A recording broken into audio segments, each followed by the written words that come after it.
Welcome to my channel. இன்றைக்கி நாம் பன்னீர் புர்ஜி எப்படி செய்யறதுன்னு பார்க்க போகிறோம். அதுக்கு ஃபஸ்ட்டு நம்ம புர்ஜி மசாலா பவுடர் ரெடி பண்ணிக்கலாம். வெறும் பேனில் தனியா, சீரகம், கடுகு, வெந்தயம், கிராம்பு, ஜாதிக்காய் இதெல்லாம் சேர்த்து வறுத்து நல்லா மிக்சியில் பவுடர் பண்ணி எடுத்து வச்சுக்கோங்க.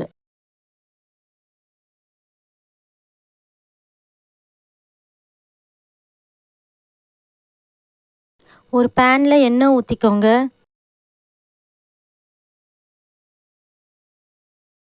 அதில் சீரகத்தை தாளிச்சிட்டு மஞ்சத்தூளையும் சேர்த்துக்கோங்க.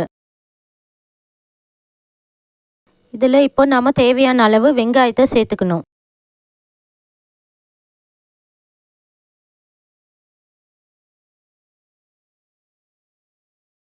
வெங்காயம் ஓரளவு நல்லா வதங்கின உடனே அதில் நாம் இஞ்சி பூண்டு விழுது சேர்த்துக்கணும்.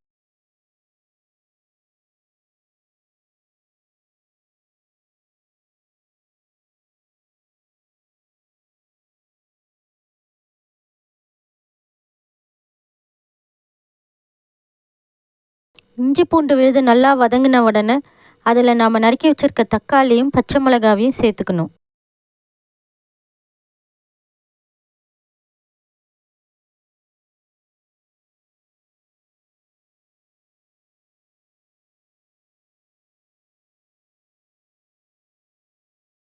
இது ஓரளவு வதங்கின உடனே மிளகாத்தூளும் குடமிளகாவையும் சேர்த்துக்கணும்.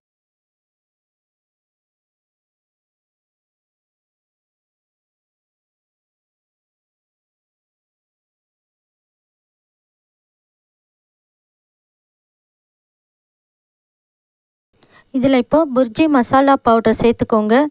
அது கூடவே கசூரி மேத்தியும் சேர்த்துக்கோங்க.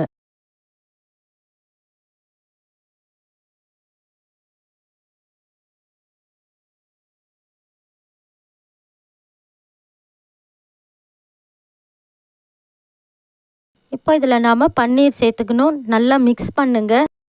மிக்ஸ் பண்ணிவிட்டு கொத்தமல்லி தழை சேர்த்து ஒரு நிமிஷத்தில் இறக்கிடுங்க. இப்போ டேஸ்டான பன்னீர் புர்ஜி ரெடி ஆகிடுச்சு.